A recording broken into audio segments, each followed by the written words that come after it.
தேனிக்கார பொண்ணு ஆதி. என்ன ஒரே இடத்துல இத்தனை லிங்கமா? எங்கே இருக்குன்னு தெரியுமாங்க? அட நம்ம தேனியில் தாங்க இருக்குது. தேனி மாவட்டம் கம்பத்துலேருந்து 10 கிலோமீட்டர் டிஸ்டன்ஸில் தாங்க சுருளிமலை. அந்த சுருளிமலையிலேருந்து 1/2 கிலோமீட்டர் போனோம்னா நம்ம கோடிலிங்கத்தை பார்க்கலாங்க. பசுமை சூழ்ந்த காடு, மலையை உரசி செல்லும் மேக கூட்டங்கள் என ஒட்டுமொத்த அழகையும் ஒரே இடத்துல காணும்படி கட்டப்பட்டுள்ளதாங்க இந்த கோடிலிங்க கோயில்.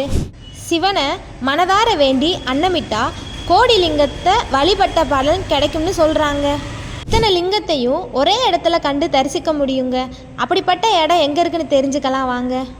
இந்த கோவிலில் கோடிலிங்கம் வைக்க திட்டமிடப்பட்டு இப்போ வரைக்கும் 1,00,000க்கும் மேற்பட்ட லிங்கங்கள் வைக்கப்பட்டுள்ளன. இந்த கோவிலில் மூலவர் கைலாசலிங்கமும் தாயார் பர்வவர்தினி என்றும் அழைக்கப்படுகிறார்கள்.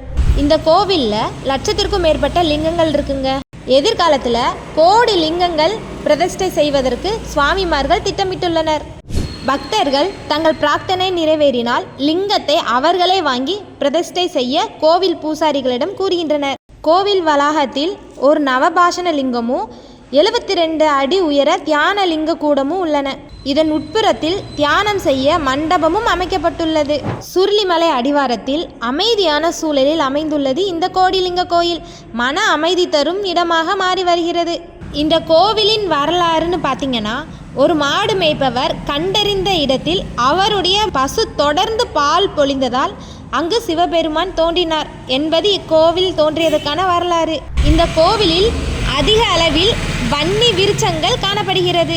வன்னி விருட்சங்கள் இருக்கும் இடத்தில் தெய்வ சக்தியும் அதிகமாக இருக்கும்.